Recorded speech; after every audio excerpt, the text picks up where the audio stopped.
나중에 좋았죠. 정말 고맙죠. 그래서 한미동맹에 대해서 철저하게 정말 지금보다 더 강화시키고 해야 된다는 건 분명합니다. 그러나 또 실천의 실체대로 우리들이 알아야 된다. 말씀을 드립니다. 네. 마지막으로 다 이렇게 지금까지 제가 말씀드렸습니다.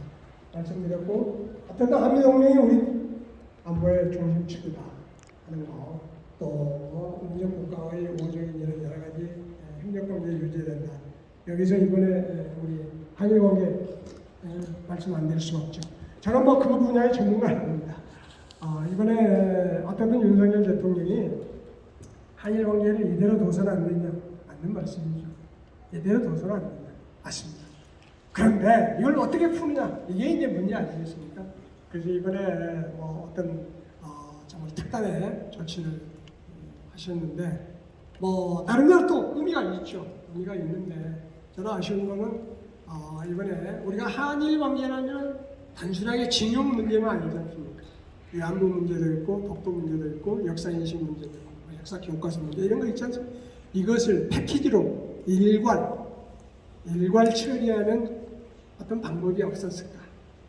다시 징용, 강제징용 문제만 해결했다고 해서 한일 관계가 다시 이렇게 불거지지 않고 위안부 문제 나오거나 독도 지네들 뭐 교과서에 뭐 이렇게 써서 어쩌고 한다는데 우리 가만히 있을 수 없지 않습니까?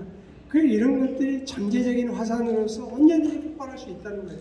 이런 것까지 다 일괄 처리할 수 있는, 또 조치할 수 있는, 합의할 수 있는 이런 게 없었을까 하는 생각이 들어요. 또 하나는 강제동원 이 사람들에 대한, 이분들에 대한 저는 뭐 수상이, 일본 수상이 어쩌고 이것보다도 주한 일본 대사이 있지 않습니까?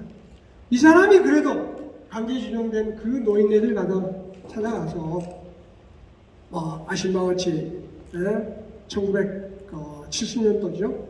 70년대 빌리 브란트가 폴란드 유령탑에 가서 무릎 꿇고 2차 대전 사과했던 것처럼 사죄한 것처럼 가서 무릎이라 꿇고 말입니다. 손이라도 안 붙잡고 사과했으면 그런 모습, 그게 사과든 뭐든 간에 그런 진정한 모습을 한번 보여줬더라면 참 어땠을까 하는 그런 아쉬움이 있습니다. 그러나 어떻든 미래지향적으로 가야 된다 하는 그런 거는 저도 동감을 하고요. 마지막으로 이제 우리가 국방을 좀 존중해야 된다 이런 말씀을 제가 드리고 싶은데 여기서 제가 모병제 하나만 말씀을 드리겠습니다. 여러분 숫자는 모병제 하니까는 그렇게 가야 된다 그런 말씀을 많이 하시는데 아닙니다. 인구가 작아질수록 모병제하면 안 돼요. 왜냐하면 우리는 북한이라는 이 강력한 군사 집단과 대치하였고 휴전된 상태 아닙니까? 언제 전쟁에 일할지 모르겠어요. 이런데 인구가 작으면 작은 만큼 그만큼에서 최고의 어떤 그 양을 군사력을 가질 수 있는 이런 게 돼야지. 모병제 하면은 만약에 모병제에서 동원이 안 되면 어떻게 할 겁니까? 동원이 아니 지원이 안 하면 어떻게 할 겁니까? 그 인구가 작으면 작을수록 모병제가 돼야 된다 하나. 또 하나는 지금 현재처럼 군사 문화라든지 국방에 대한 우리 국민들의 의식 수준 아닙니다. 문화 아닙니다. 무를 존경하고 존중하는 문화가 아니잖아요. 솔직히 그러지 않습니까? 누가 전투복 입고 고생하고 있으면 가서 손수건 내주면서 이마에 땀 닦아주는 사람이 있습니까? 없어요. 없습니다. 어디 무슨 여객기에 뭐 어떤 군인이 뭐 탔는데 자리가 없어 어쩌니까 어떤 미국 국민이 내 자리 비즈니스 양보하면서 앉으시라고 옷걸이 다 걸어주고 뭐 이랬다는 뉴스를 들었지 않습니까? 정말 우리는 그런 게 없어요. 이런 문화 속에서 모병제요? 한 사람도 지원 안 해요. 모병제는 제일 하루치게 있는 사람들만 가는 거예요. 그렇게 해서 군대가 뭡니까? 군대가 그야말로 어디 쓰레기 집산 됩니까? 아니에요. 그래서 모병제 여러분들 꺼내지 마십시오. 지금 전혀 아닙니다. 전혀 아니에요. 돈만 가지고 해결하는 게 아니잖아요. 돈 뭐 1,000만 원 주니까 야 와라. 그래도 안 들어가요. 저는 지금 안 들어간다고 생각합니다. 여러분들 어디 직장 다니더라도 그 사람들이 뭐 합니까 지금? 나가면 택배하면 자유롭게 해서 뭐 하루에 뭐 한 달에 400만 원, 500만 원, 뭐 내가 이 짓거리에 윗사람한테 잔소리 들어. 우리 애들이 그런 거 아닙니까 지금? 근데 군대 들어와요? 아니에요. 그래서 여러분들 모병제 이렇게 함부로 말씀하지 마시고요. 지금처럼 진명제 해야 돼요. 하는데 다만 진명제를 하면서 지원명제 그 중에서도 내가 그 과정이 어려우니까 한 5년 동안 내지는 10년 동안 좀 군대에서 월급받고 이렇게 하다가 좀 시간을 갖고 다음 내가 뭘 하겠다 하는 생각을 가진 사람들이 있습니다. 그런 애들은 지원명제로 해서 들어와가지고 어떤 전문 특기를 주어서 이렇게 하면은 군대가 더 강해지죠. 전문화되는 거예요. 그리고 하사관도 늘리고 이렇게 하면 되는 거예요. 부사관을 더 늘리고. 그래서 그런 어떤 것들이 좀 되었으면 좋겠다 하는 말씀을 드리면서 제가 두서없이 이렇게 여러 말씀을 드렸습니다. 너무 제가 어떤 부분은 좀 표현을 제 그 마음에 있는 것을 좀 너무 고향분들이나 편하게 제가 말씀을 격식 없이 드리다 보니까 그런 것도 있는데 많은 양해 부탁드립니다. 네. 감사합니다. 네.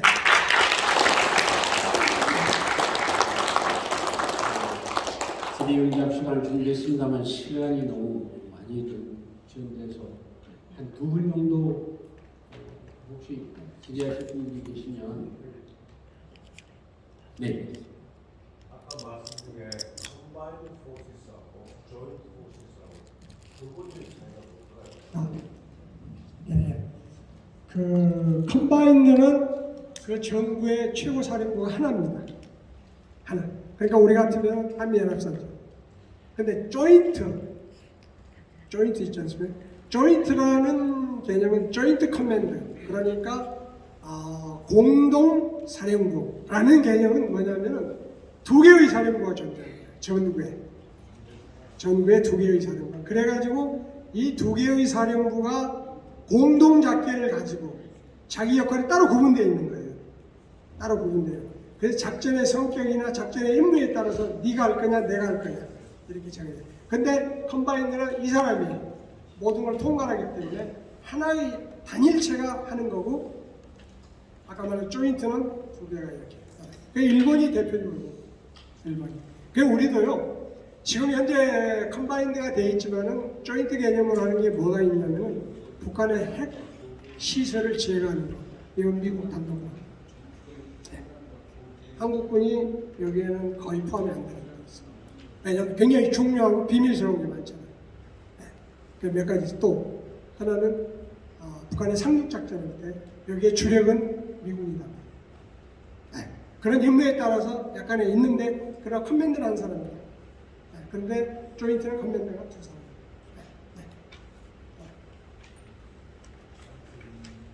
네. 말씀해 주시면.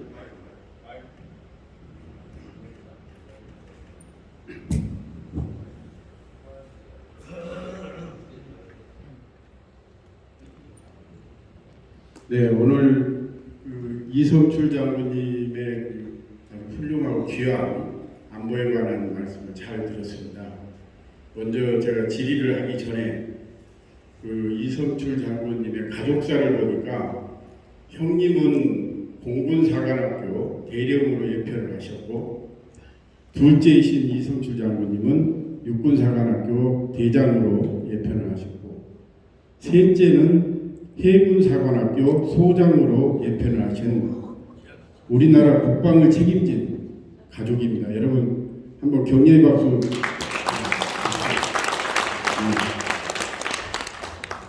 지금 그 국제 정세를 보면 우리나라는 남북 간의 어떤 그런 컨셉에서 헤어나지 못하고 있는데, 거기에 이제 중국까지 개입을 해서 지금 압박을 하고 있거든요. 그런데 이 중국이 미국의 그 틀로 놓고 보면 미국에서는 향후 공중분해 돼야 될 국가다.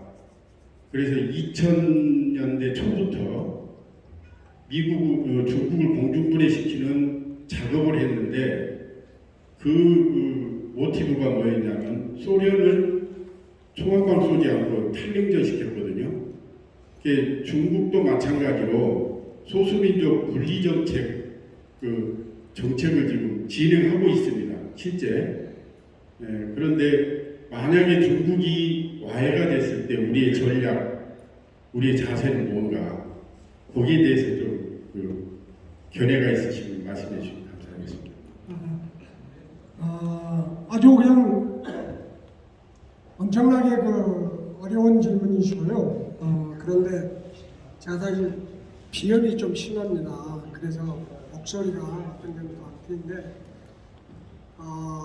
저는 뭐 방금 말씀하신 대로 중국이 좀 그렇게 빨리 됐으면 좋겠습니다.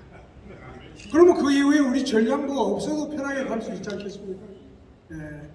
근데 중국에 뭐 다들 많이 가보셨잖아요.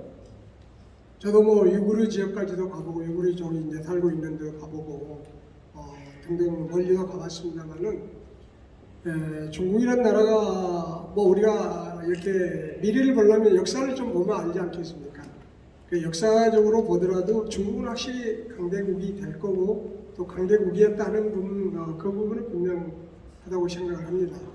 다만 중국이 어떤 국제 관계 속에서 그 공동의 어떤 가치라든지 이익이라든지 이런 부분에 생각을 같이 해줬으면 좋겠다 하는 그런 욕심은 같습니다만은 또 중국의 정치 체제라는 것은 그 소수민족을 포함한 그런 여러 가지 그 장애 요소들이 많기 때문에 자기들만이 특수성을 갖는 그런 정치 체제를 가져야만이 어떻게 보면은 국가가 이제 경영이 되고 통솔이 되기 때문에 그런 거 아니냐 하는 점도 있습니다.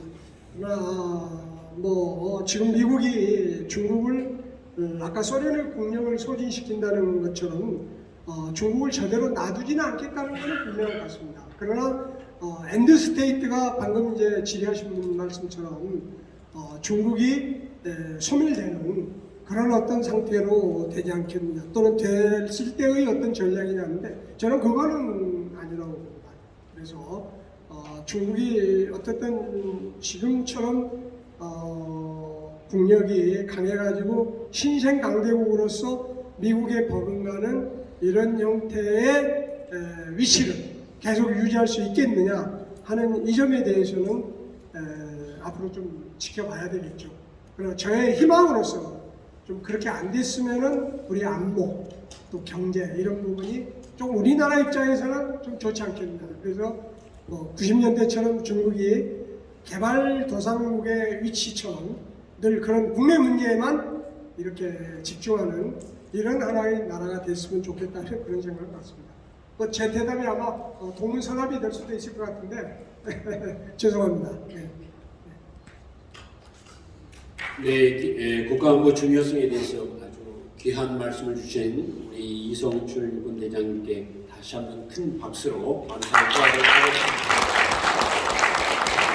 오늘 토론회 운영위원장이신 우리 대장님 잠깐만 자리해 주시겠습니까? 우리 이장님 감사패 전달이겠습니다. 잠깐만 우리 운영위원장님이신 이홍기 위원장님께서 나오셔서